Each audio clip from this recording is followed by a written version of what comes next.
Esta análise é baseada no caderno de estudos elaborado pelo professor Dr. Marcelo Lessa, idealizador e mentor do projeto Alero Turbo. Hoje, a gente vai mergulhar no caderno 13 de conhecimento específico para analista na área administrativa. E o tema, olha, é um gigante dos concursos, especialmente para quem encara a FGV. Atos e poderes administrativos. Um gigante, mas totalmente dominável. É um daqueles temas que, assim, quando a lógica por trás encaixa, sabe, as questões ficam muito mais claras. Exato. E a nossa missão aqui é justamente essa. A gente vai meio que contar a história de um ato administrativo. Vamos ver como ele nasce. Ou seja, quais são os requisitos para ele ser válido. Certo. Depois, como ele vive. Como ele usa seus superpoderes no dia a dia. E, por fim, como ele morre, né? Seja de forma tranquila ou nem tanto. Uma jornada completa, então. E o ponto de partida, esse nascimento do ato, é talvez a parte mais importante. Se a base não for sólida, todo o resto pode ruir. Ok, então vamos começar por essa base. Para um ato ser válido, ele precisa de uma estrutura, um DNA, por assim dizer.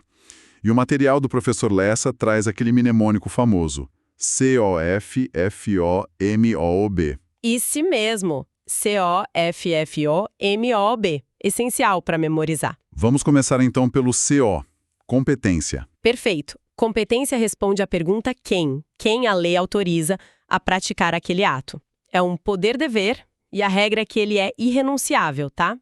Mas, e aqui é que a FGV gosta de testar, essa competência pode ser delegada ou avocada, a não ser que a lei diga o contrário. Se um agente age sem ter competência, aí temos o vício de excesso de poder. Entendi. É o quem. O segundo pilar é o FI, de finalidade. Imagino que isso responda para quê? Exatamente. E a resposta é sempre, sempre o interesse público. A finalidade é o bem comum. E é aqui que mora um dos vícios mais graves. Que seria? O desvio de poder. Acontece quando o agente usa o poder dele para um fim pessoal, sabe? Para beneficiar um amigo ou prejudicar um inimigo.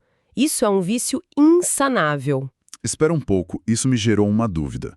A finalidade é o para quê e o próximo da lista é o MO, de motivo, que seria o porquê. Sinceramente, soa bem parecido. Como a gente diferencia isso na prática? Excelente pergunta. É aqui que muita gente se confunde. Pensa assim, a finalidade é o destino final, o objetivo lá no horizonte, que é sempre o interesse público.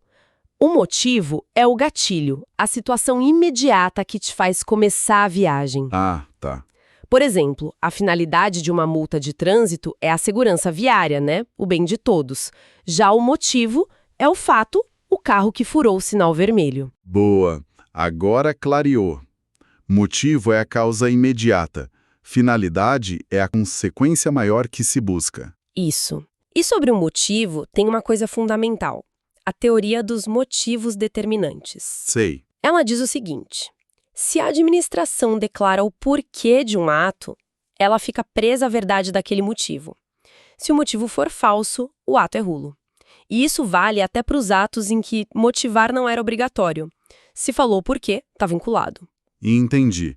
É tipo, estou te punindo por causa de A. Se depois provam que A nunca aconteceu, a punição cai por terra. É uma garantia enorme para o cidadão. Uma garantia fundamental. E para fechar o checklist, faltam 2. For, de forma, que é a aparência do ato, como ele se mostra para o mundo, geralmente por escrito. Para dar transparência, né? Exato. E por último, OB, de objeto, que é o conteúdo em si, o efeito prático, o que o ato faz. E claro, o objeto tem que ser lícito e possível, certo? Então, o nosso checklist de validade é competência, finalidade, forma, motivo e objeto. A gente poderia pegar um exemplo prático, tipo a nomeação de um servidor concursado. Ótima ideia, vamos lá. Ato: nomeação de aprovado em concurso. Competência: quem? Autoridade que a lei define, tipo o secretário de gestão. Ok. Finalidade: para quê? Preencher um cargo público para atender a população. Forma: como? A publicação no Diário Oficial. Certo. Motivo: por quê? a aprovação do candidato no concurso e a existência da vaga. E o objeto, o quê? É o efeito de transformar aquela pessoa em servidora pública. Se qualquer um desses 5 falhar, a nomeação é ilegal. Perfeito. Isso solidifica a ideia. Então, uma vez que o ato nasce com esse DNA certinho, ele começa a atuar. E aí entram os superpoderes que o material resume no mnemônico PAT. Gosto dessa analogia dos superpoderes. São as características que dão força para o ato. O P é de presunção de legitimidade. Que quer dizer que... Quer dizer que o ato já nasce sendo considerado válido até que alguém prove o contrário. Isso é muito forte porque inverte o ônus da prova, sabe? Não é a administração que prova que o ato é legal, é o cidadão que tem que provar que é ilegal. Entendi. O A é de autoexecutoriedade. E esse sempre gera dúvida. Nem todo ato tem esse poder, né? Corretíssimo, não são todos. Autoexecutoriedade é a capacidade da administração de executar suas próprias decisões sem precisar pedir para o juiz. Mas isso só vale quando a lei permite ou em casos de urgência. Como no exemplo do restaurante, né? O exemplo do professor Lessa é clássico. A fiscalização sanitária interdita um restaurante com comida estragada na hora.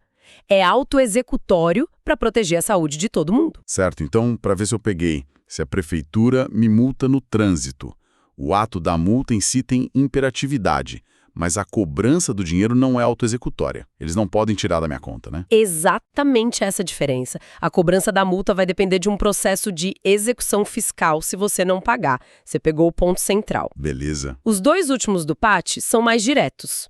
T de tipicidade, ou seja, o ato tem que estar previsto em lei. E I de imperatividade, que é essa força que o ato tem de obrigar a gente, quer a gente queira ou não. Ok, entendemos como o ato nasce e seus poderes. Agora vamos para as ferramentas que a administração usa para agir, e o ponto de partida é sempre aquela diferença: poder vinculado e poder discricionário. A base de tudo. No poder vinculado, a lei é um roteiro fechado. Ela define tudo e não dá margem de escolha para o gestor. Não tem choro nem vela, né? Nenhum. Se os requisitos estão ali, o agente tem que agir. A aposentadoria compulsória. Fez a idade, a administração é obrigada a aposentar. Fim de papo. E o discricionário é onde a gestão acontece de fato. Exato. No poder discricionário, a lei dá uma margem de liberdade. O gestor pode fazer um juízo de conveniência e oportunidade. É o tal do mérito administrativo. Ele avalia o que é melhor para o interesse público naquele momento. Isso. Tipo, autorizar ou não um evento numa praça pública. A prefeitura decide. E o ponto-chave aqui, o judiciário não pode entrar nesse mérito. O juiz pode anular por ilegalidade, mas não pode substituir a decisão do gestor falando: eu acho que seria melhor fazer de outro jeito. Essa distinção entre discricionário e polícia é onde a maioria tropeça. O material do professor Lessa bate muito nessa tecla. Vamos focar um pouco mais aqui. Vamos, porque é a pegadinha clássica da FGV. A chave para diferenciar está no tipo de relação que a pessoa tem com o Estado. Como assim?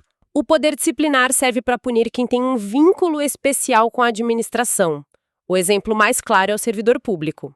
A suspensão de um servidor vem do poder disciplinar. Certo. E além do servidor, uma empresa que tem um contrato com o governo, por exemplo, se ela não cumpre, a multa vem desse poder? Precisamente. A empresa contratada tem um vínculo jurídico específico. A sanção vem do poder disciplinar. Já o poder de polícia atinge todo mundo. Atinge a todos nós, particulares em geral que não temos esse vínculo especial. É o poder de limitar nossos direitos pelo bem coletivo. A multa de trânsito, a fiscalização sanitária, tudo isso é poder de polícia. A pergunta é: essa pessoa é servidor ou contratado? Se sim, é disciplinar, se não, é polícia. Essa regra do vínculo é a chave do cofre, então. Totalmente. E, para fechar a caixa de ferramentas, temos o poder hierárquico, que é interno, do chefe sobre o subordinado, dar ordens, fiscalizar, e o poder regulamentar, que é o do chefe do executivo de editar decretos para explicar como uma lei vai funcionar na prática. Perfeito. Então o ato nasceu, viveu, exerceu seus poderes, mas pode ser extinto. E aqui vem a outra dupla que confunde na prova: anulação e revogação. Essa dupla tem que estar na ponta da língua. A anulação acontece porque o ato nasceu doente, com o vício de legalidade. Em um daqueles 5 elementos, o COFI FOMO OB. Isso. E por ser ilegal, tanto a própria administração quanto o judiciário podem anular. E o efeito é ex tunc. É como uma máquina do tempo. Volta e apaga o ato como se ele nunca tivesse existido. Já a revogação é outra história. O ato nasceu legal, perfeito, E feitamente legal, só que com o tempo ele se tornou inconveniente e inoportuno. A decisão de revogar é puro mérito administrativo. Por isso, só a administração pode fazer. E o efeito é ex nunc. Daqui para frente, ele para de valer, mas o que aconteceu no passado fica valendo. Gostei da imagem. A anulação é a máquina do tempo que apaga o passado. Revogação é só o botão de stop para o futuro. Vamos aplicar isso? O material traz aquela questão clássica da FGV. Sei qual é. Do agente de trânsito que multa um inimigo pessoal, sem infração, só por vingança. Qual o vício aí? Essa questão é um raio-x completo. O agente tinha competência, Sim, a forma estava correta, provavelmente. mas e a finalidade? Não era o interesse público. De jeito nenhum. Era vingança pessoal. Houve um desvio de poder, o vício é de finalidade. E a solução? Anulação. O ato é ilegal desde o início, a multa some. E o outro cenário? A prefeitura interdita o restaurante com comida estragada. Essa ação imediata, sem juiz, vem de qual atributo? Aí a gente vê um daqueles superpoderes em ação. Essa capacidade de agir na hora, fechar o lugar para proteger a saúde pública, é a mais pura expressão da autoexecutoriedade, um atributo do poder de polícia. Então, para a gente amarrar tudo, os elementos do COFI FOFOMOB são o DNA do ato. Os atributos do PAT são os superpoderes dele. E os poderes administrativos são as ferramentas do Estado. É uma síntese excelente. E o mais importante, como o professor Lessa destaca no final do caderno, é que isso não é só teoria. O ato administrativo materializa a vontade do Estado, ele diz.